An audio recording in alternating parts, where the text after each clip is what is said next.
Anyway. All right, let's talk about in the news a little bit. There's so much in the news. I want to pare it down a little bit. Let me give you from September 22nd the headlines for tonight. Europe court blames Russia for killing an ex-spy, Litvenko. So Russia's up to it again. Russian President Putin's party leading in its polls. That's no surprise. You talk about fixed elections. That's definitely a fixed election. Netherlands in turmoil as ministers resign over Afghanistan withdrawal. So basically, the Netherlands is giving a little bit of a problem to their government. That's something we should do also, because the Afghanistan withdrawal was horrific. France recalls ambassador from the United States, and the White House is upset. Now, why would they do that? Well, obviously, France is an ally of ours. Their ambassador has been recalled by Macron, and the reason why is because Biden unexpectedly reneged on a nuclear submarine deal with France, and he turned around and gave it to Australia. So you just don't do things like that. And obviously, putting our allies at risk or actually putting them out on the line is really pretty bad. Let me give you some breaking Israel news. Christian Feast of Tabernacles, yes, Christian, even though it's Jewish, event opens with greeting from Bennett and Herzog. So senior Israeli leaders kicked off the 42nd International Christian Embassy in Jerusalem Feast of Tabernacles celebration on Monday, with video greetings as the massive annual gathering went online due to the pandemic. It shows you Christians that are actually celebrating that Feast of Passover. So, the Feast of Tabernacles. Israeli doctors, listen to this one. Israel is the trendsetter for anything going on with COVID. Israeli doctors, third COVID shot requirement not medically justified. And they say it's unreasonable. By the way, the FDA now has also called into question the necessity of a so-called third shot. Here's the latest Israeli headline news. Israel stepping up virus quarantine enforcement with GPS tracking system. I told you they were cutting edge, and they're going to track everybody, and whether that's good or bad, I think it's bad, but they're going to track everybody with a GPS system. And also, Israel assassinated Iran's top nuclear scientist that came out today with remote-controlled AI killer robot. A Yom Kippur attack on German synagogue was thwarted. 4 were detained. Texas doctors sued for violating state's new heartbeat law. Will be the test case to assess the legality of Texas' new law banning abortion after 6 weeks. A doctor in San Antonio has become the first doctor that has gone against the legislation after publicly stating he had violated the law by carrying out a first trimester abortion. On September 6th, Dr. Alan Braid received notification he's being sued by 2 former lawyers in Arkansas and Illinois, respectively, and that'll continue to happen. That's a great law that Texas has. And here's one that's really good after all these years.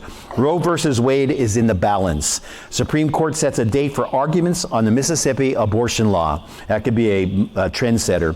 Dow tumbles more than 600 points on Monday close, following 3 straight weeks of losses. It's up again today, but it has been tanking a little bit. Durham preparing very well laid out conspiracy charge. Russiagate inquiry says. So their lawyer for Hillary Clinton has come up, and they now have indicted him and basically said it was all a hoax. Trump was right. It was all made up by the Clinton campaign. How many of you think Clinton should answer for that?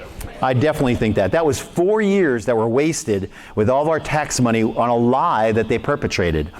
This is Biden administration asked Pentagon to send military to border. I'll tell you what, they need to send more than military to border. They need to send Biden to the border so we can see what's going on. New Durham indictment exposes second leg of Hillary Clinton's Russia collusion dirty trick. Combined Social Security Trust Fund, here you go, if you're on Social Security, only 13 years away from insolvency, trustees report. Federal judge denies Biden's DOJ emergency demand to block Texas 6-week abortion ban. That's good news. U.S. debt limit struggle raises specter of catastrophic default. We continue to push that debt ceiling higher. There is actually no ceiling right now. Alaska once had the highest vaccination rate. Now it's in COVID-19 crisis. And the FDA panel unequivocally rejects COVID vaccine booster shots for most Americans. So they did reject it. And breaking Christian news, Al-Shabaab suicide bomber kills 11 in Somalia. Christians are in danger. So all over the world, we're watching Christians being in danger. Pakistan persecution, evangelist jailed for preaching the gospel on WhatsApp. He wasn't even in person doing it. Taliban carrying out mass executions right now, Christian missionary says. So they're hunting down Christians and hunting down people who have helped America. The Bible could soon be available in 95% of the world's 6,000 languages. Contact with Christians in Afghanistan is now being lost. It's hard for us to find them. UK prosecution service dogs drop charges against street preacher drops charges. China persecution, Christian principal not heard of since authorities raided his music school. And Iran, 3 more Christians arrested from persecuted communities. So we're watching Christianity take a hit all over the world, and Jesus said that's exactly what happened at the last days. So we see another sign of the last days. Let me get a little bit more specific for you and talk about the New World Order and talk about this. Claiming to have moral standards to which one's actions do not conform. This is losing trust. Hypocrisy and double standards reach new heights from the government officials. At no time in memory have we seen more glaring examples of double standards, blatant hypocrisy, and the attacks of religious freedoms than we have during the last 2 years during the COVID outbreak. It started last year during the lockdowns when liquor stores and abortion clinics were allowed to operate, seeing that they provided essential services, while church gatherings were banned and shut down. Then, when crowds of thousands flooded our streets during major race protests and riots, over 1,200 medical professionals signed an open letter supporting the protests. Their argument was that racism, listen to this, was more deadly than COVID. Consequently, protesting racism, even at the risk of getting us and spreading COVID, was a healthy thing to do. Boy, America is so messed up. So go ahead and protest as long as it's against racism and risk spreading death and disease to many. After all, it's for a good cause. As for everyone else, stay home and stay locked down. The most recent example of mind-blowing hypocrisy goes one step further, as the very same week that the Biden administration announced a massive vaccine mandate, Press Secretary Jen Psaki acknowledged that immigrants pouring through our borders did not need to be vaccinated. Can anyone possibly explain the rationale behind this? Anyone? So let me just share with you a little bit, and I'll go into this article and give you a little bit of something else. By the way, she just won a pageant. Misinformation. Fox News reporter Peter Ducey had asked her, it, meaning the vaccine, is a requirement for people at a business with more than 100 people. Is it not a requirement for migrants at the southern border? And why? Psaki replied curtly, that's correct, without further explanation. So if you watch this woman very closely, she might someday answer a question. What an insult to the other Americans being put under forced vaccine pressure, and what a display of the political bias behind some of these decisions. Blatant hypocrisy and double standards. Last month, the ACLJ filed a lawsuit in federal court in Virginia on behalf of Alive Church of the Nazarene. If you thought these previous examples were crazy, this one might just take the cake. Because of COVID restrictions, the congregation can no longer meet in the public school that it had been using, so it sought permission to meet on property located in Prince William County. The county said it would grant them permission as long as they obtained a liquor license. Seriously. But based on their denominational convictions, they don't even serve wine at communion. They said they could not do so. As a result, the county banned them from meeting on their property. So unless the church operates like a bar, it cannot meet on certain properties owned by the county. This is insane. Casinos can meet at 50% capacity, but churches, even with the buildings that seat thousands, can only accommodate 50 people. This is what we've seen. If you kill babies in the womb and sell liquor to the public, you provide essential services. If you open your building to minister to struggling families, suicidal teens, drug addicts, and others, providing Christian care and support, your services are not essential. And if a church wants to operate on some property in Prince William County, it has to get a liquor license. What's more, if you gather to worship God and pray on the city streets, you are self-centered, reckless, and super spreaders. But if you gather to protest racism, you are contributing to public health. Can you see that this has nothing to do with masks or vaccines? Can you see that there's an agenda here that's against the right and it's against Christians? Not to mention what happened this week, the mayor of San Francisco, who gave a mandate that everybody has to have masks, was seen in a bar for her favorite group that came back after 20 years, and she got up without a mask and was dancing. And so they interviewed her and said, "Why could you do this why do you have to put this mandate out and you won't follow it?" She said, "Well, I was moved by the Spirit." So I guess you don't have to wear your mask if you're moved by the Spirit. I'd like to know what spirit she was moved by. Here you go. Democrats view unvaccinated Americans as bigger threat than Russia and China. According to a new survey by Stott Rasmussen, a Rasmussen poll, more Democrats thought Donald Trump supporters, 57%, and unvaccinated Americans, 56%, pose serious threats than any other groups, even foreign adversaries like the Taliban, which they only thought was 44%. China, 44%, and Russia, 37%. The survey of registered voters conducted on September 8th asked respondents to indicate which groups they believe constituted a serious threat to the nation. Meanwhile, Republicans were most likely to consider the Taliban first, 66%, China, 58%, and defund the police activists, 62%, as serious threats. Now, here's an interesting spot. This is something that gives us a view into the midterm elections. I think we're going to control House and the Senate based on this. Listen, voters who belong to neither party were most likely to identify the same top 3 threats as Republicans. So we're watching it happen. When the coronavirus pandemic first broke, people treated it like it was a death sentence, said Rasmussen. Now that we have 4 effective vaccines and a dozen effective treatments, Republicans and independents tend to say, if I get it, I'll get over it pretty quickly. Heart disease is still killing more Americans than the coronavirus. Meanwhile, Democratic opinion setters, led by the president himself, still pitch increasingly irrational fear and ire on the unvaccinated as potential pathogen spreaders. I think we have to stop coddling people who refuse the vaccine, said CNN host Don Lemon last night. If you like Don Lemon, you and I need to talk after service. He rebuked people saying, oh, you can't shame them, you can't call them stupid, you can't call them silly. Yes, we can, he said. While on this subject, it's impossible to ignore the culpability of CNN, Fox News, Facebook, even Fox, and all the partisan media on both sides build their business on fear, and they do, both sides. Our partisan media has turned our modern American politics into fear games. Fear of Hillary Clinton elected Donald Trump. Fear of Donald Trump elected Joe Biden. We need to stop fearing everything the media pumps across our TVs. That's my opinion. You need to turn off your nightly news.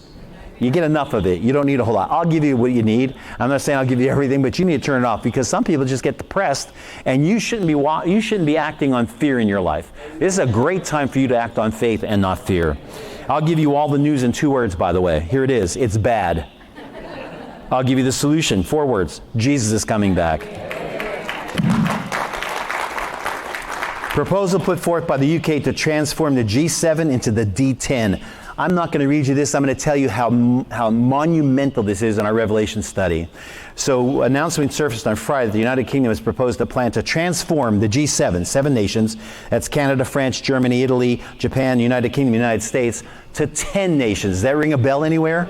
So listen to it. They want to add to that. They want to add Australia, South Korea, and one other one. The reason why they want to do it is they want to prevent China from expanding its wares across the world. Their reason seems to be right, but basically what they're doing is they're following right into line to Revelation. These are the 10 toes and the 10 horns that Daniel talked about in Daniel chapter 7, verses 7 and 9. So you've studied it. This is the 10-nation confederacy. This is monumental when it comes to prophecy. This has never happened before. We thought that the EU was going to be scaled down from 27 to 10. It seems that the G7 is going to be scaled up to 10 nations. These are the 10 kings that Daniel talks about. This is right down the line. Don't tell me we're not close. We're extremely close.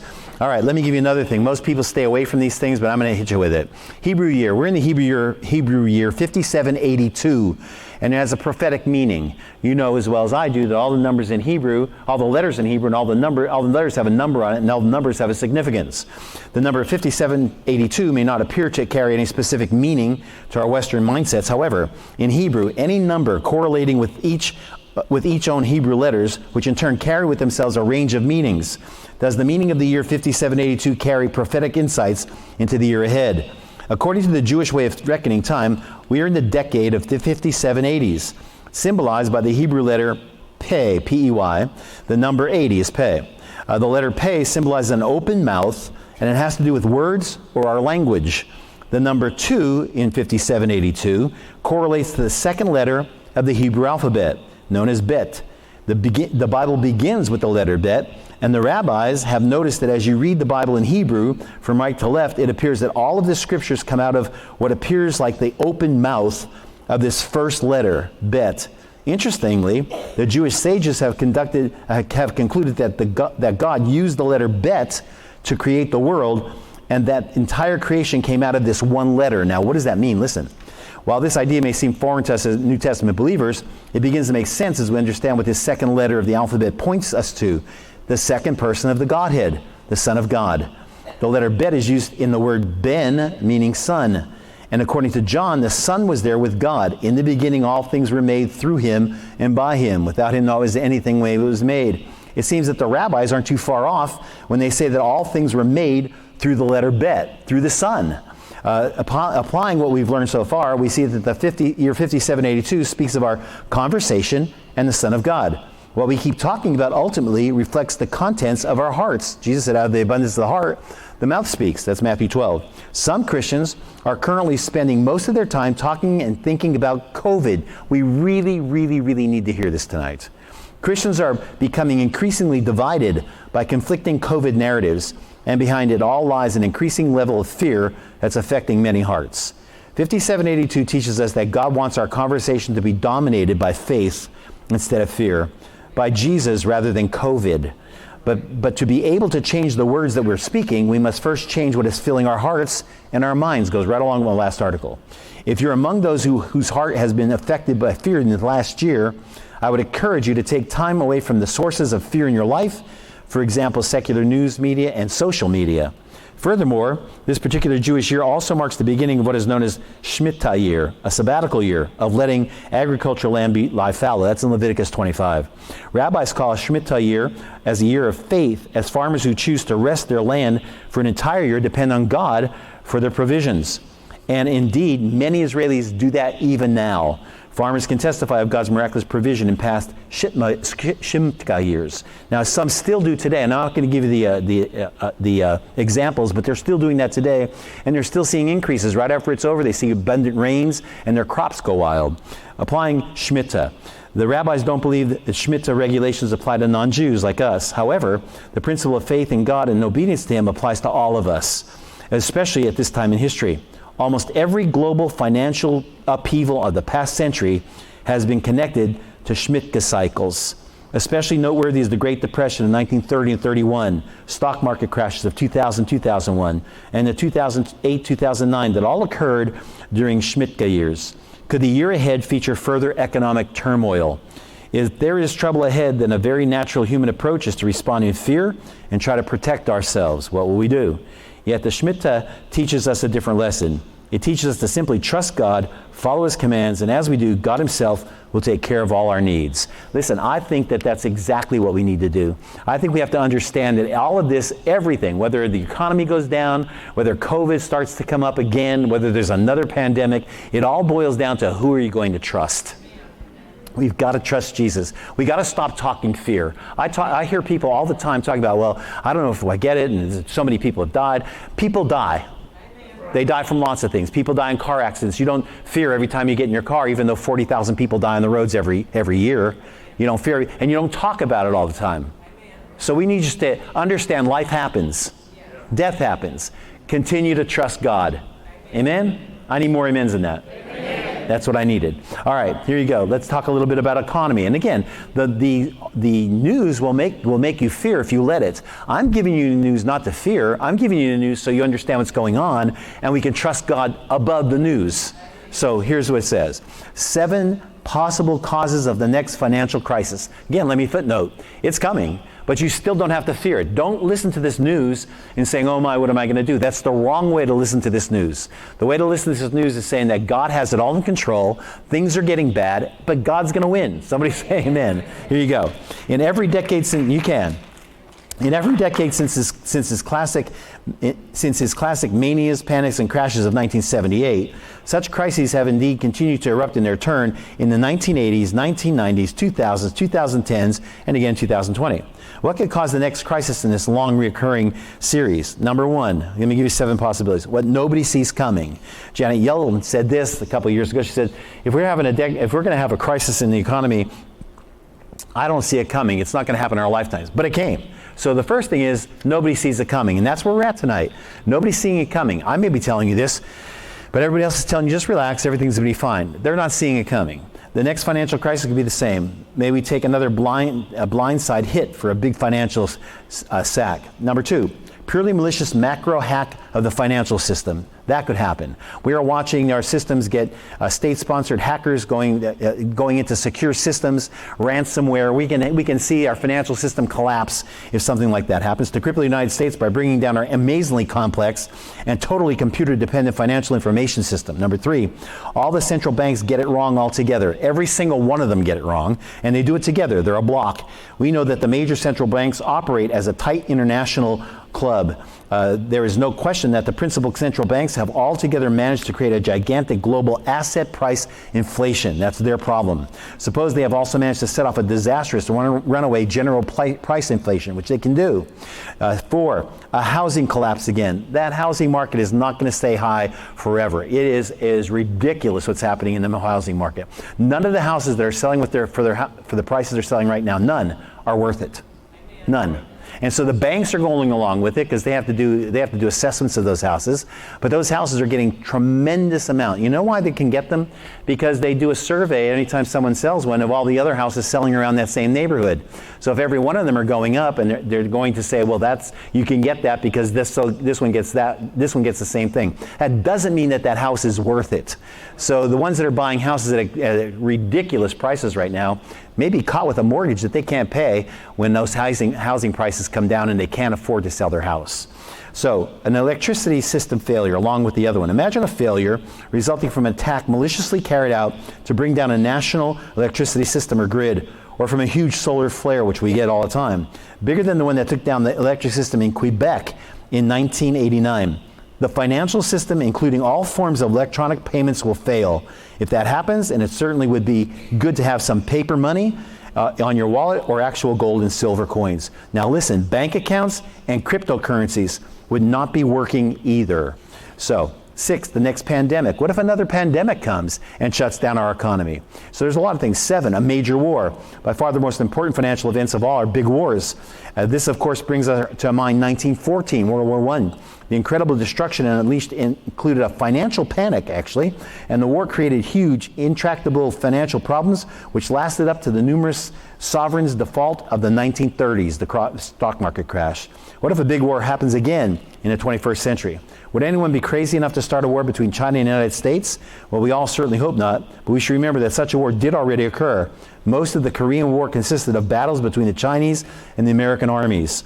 In history, the Korean War, David Halberstam writes, the Chinese viewed Korea as a great success, and that Mao had shrewdly understood the domestic benefits of having his country at war with the Americans.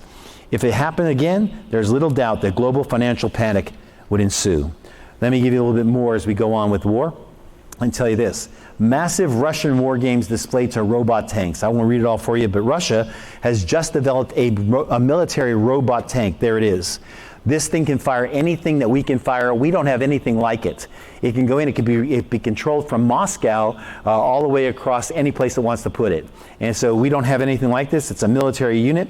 They also have developed a second one. It's called the Nareketa. It's a combat robot which has purpose of going to places near or behind enemy lines where it's too dangerous to send regular infantrymen. So Russia's now in an automated AI type robotic type of military. We have nothing like this. We have to put boots on the ground. They do not. They put AIs on the ground. And so they're on a cutting edge. This article says that China is right alongside with them, but they're keeping it secret. And America has no such thing. So let me give you this. Neighbors, by the way, such as Ukraine and NATO members in Poland and Lithuania say such big exercises so close to the frontier risk being provocative. So they're actually having exercise with these close to the Ukraine border. Let me give you a little bit more about religion and what's going on there. Post-Christian America filters the faithful out of nominal Christianity. This is an article that comes out bad, but it's actually good if you can listen to the whole thing. For the last several decades, it has been common to hear America described as a post-Christian nation. You've heard me say that. This does not mean that America can never turn back to some of its very Christian roots. Rather, it means that what used to be Christian-based cultural norms are no longer the norm today. Had you fallen asleep in 1960 and awakened today, even after the recent uptick in several indicators of societal health, would you feel pleased at the cultural shift? You would be awakened to double divorce rates, triple teen suicide rates, quadruple rate of reported violent crime, quintupled prison population, sextupled, no pun intended, percent of babies born to unmarried parents, sevenfold increase in combination predictor of cohabitation, a predictor of future divorce, sevenfold increase in cohabitation, soaring rate of depression to 10 times the pre-World War II level by one estimate. So need I say that things have continued to change since 2000? Need I say that 21 years ago, the idea of the Supreme Court redefining marriage or the White House being lit up in rainbow colors would have sounded like madness. Or the idea that the Olympic icon Bruce Jenner would be named the Woman of the Year by Glamour magazine. As a woman would run for governor of California would have sounded like a cruel joke in the 1960s. The fact is, Christianity in America is declining in both numbers and influence. The culture is changing, and we must therefore recognize that we live in a world very different from the one that existed even half a century ago, during what appeared to be the golden age of American Christianity. As a result of this trend, there's a general lack of consciousness of God, which leads to a decreased reverence for God. You've seen this, which in turn leads to the rejection of concepts like divine judgment and retribution. But if we make the fatal error of dragging our message down to accommodate the culture, we rob it of its very power. To do so is to commit spiritual suicide. It is to mix the elixir of life with poison. Yet there is good news in the midst of the gloom. And listen to this, because this is something that gets me excited. So recent scholarly studies indicate that nominal Christians, a lot of people call themselves Christians, are declining. Those ones that aren't really on fire for God are declining as a percentage of the population. They are either leaving Christianity altogether or switching to churches that proclaim the Bible is the Word of God. That's the good news. Demonstrate greater vitality and demand more from their members. Here's what's happening. So nominal Christianity is kind of declining. It's declining all over America. Two things are happening to make it decline. One is people are leaving the church altogether because they really weren't on fire for God at all. And the second thing is that some of them are getting fired up and going to Bible-believing churches. That is a good thing. That is God bringing the cream of the crop. Active Christians are holding their own, saved Christians. If anything, increasing, they say, market share among those who self-identify as Christian. In short, marginal or nominal Christians are shrinking as an aggregate. It appears that being Christian in America is becoming increasingly an all or nothing proposition. I love that.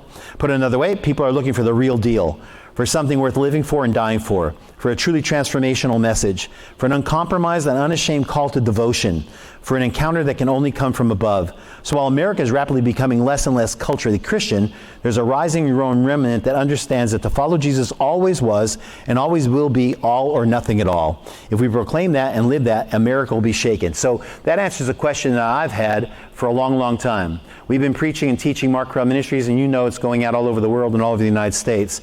And the people that are watching Mark Correll Ministries and even supporting it from all over has been increasing tremendously. So that tells me that there's some people really wanting more of God, even though there's other people leaving because the church hasn't worked. The user-friendly church doesn't work. It makes people get tired of it, and basically they leave. So I'm excited about that. Somebody say amen to that. All right. All right, here we go. Transgender movement. I don't want to give it to you, but here it is. This is in Canada, and the transgender movement has hijacked Canadian public education. Not far behind is America. And it's promoting incredibly dangerous frameworks of understanding about gender to increase radical educators, teachers, and parents. Most people remain unaware of these programs and their implications. Thousands of parents have discovered, to their horror, that their children have been persuaded by public education, propaganda, and internet personalities that they are actually inhabiting the wrong body. Consider Feelings First, an initiative of the BC Healthy Child Development Alliance in partnership with the Provincial Health Services Authority, the BC Ministry of Mental Health and Addictions, and Child Health BC. The list of sponsors is indicative of the fact that the transgender movement has colonized the entire infrastructure of government and education almost overnight. Pre-verbal children, kids that can't talk, however, are not just exploring according to Feelings First. They may be both exploring and telling parents something about their gender identity through babbled words, appearances, toys, games, sports, and social. This is ridiculous. This is I don't even want to read anymore. That's stupid. I'm not even going to read anymore. That's just dumb. That's not even worth the time to read it.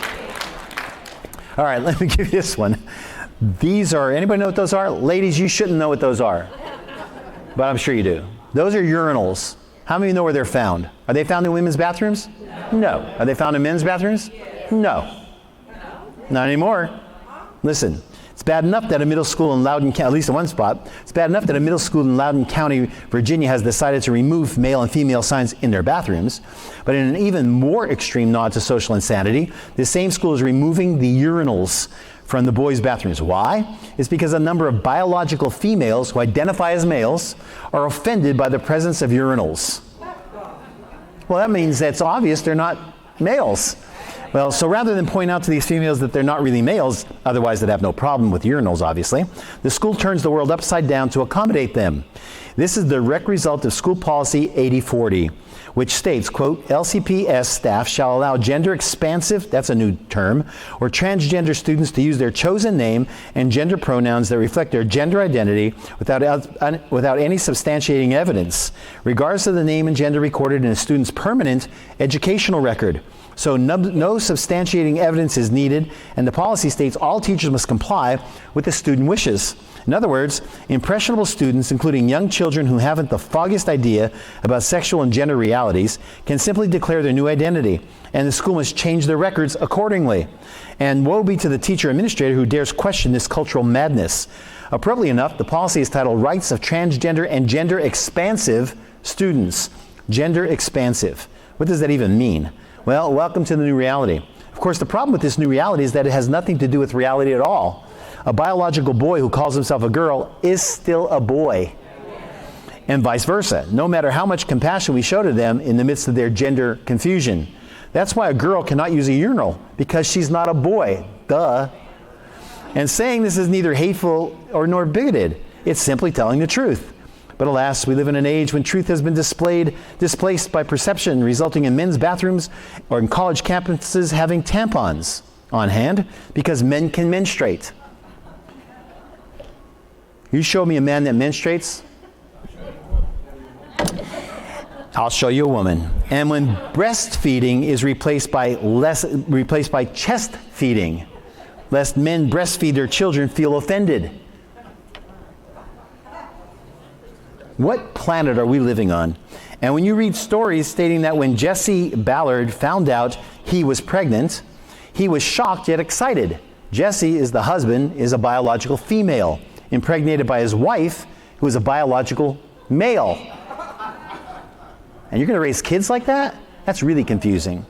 And this is something we're supposed to celebrate. In reality, for all involved, it's heartbreaking. Surely God has a better way. The perceived needs, listen to it, the perceived needs of the roughly 0.3% of the population now turn the world upside down for the other 99.7%. Because of this tiny percentage of people in Loudoun County, 46,000 junior high and high school students were given permission by the school system to believe they may not be a male or female as their chromosomes have determined by God's design. 23,000 young women will be required to share a bathroom and a locker room with young men. Thousands of young women's positions on teams are now in jeopardy by men who are not allowed to participate in female sports or who are now allowed to participate in female sports on female teams. These school bathrooms may now become the scene of sexual assault, sexual immorality in ways that will mark the lives of these young men and women forever. Teachers will have to remember a person's desired pronouns or other gender expansive terminology, whatever that means. So what's coming next? How about the trans child? How about queer in the crib? Based on where things have been going for several decades now, none of this should surprise us. The big question should be, if we don't stand together and help turn the tide, what's coming next?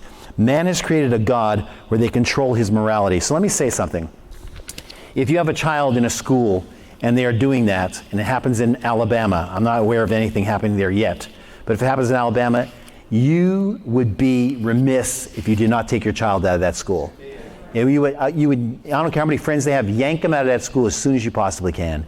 You do not want a school telling your child what gender they are or aren't. That's in the news for tonight. Somebody say amen. Amen. Somebody say, oh man. All right, let's stand.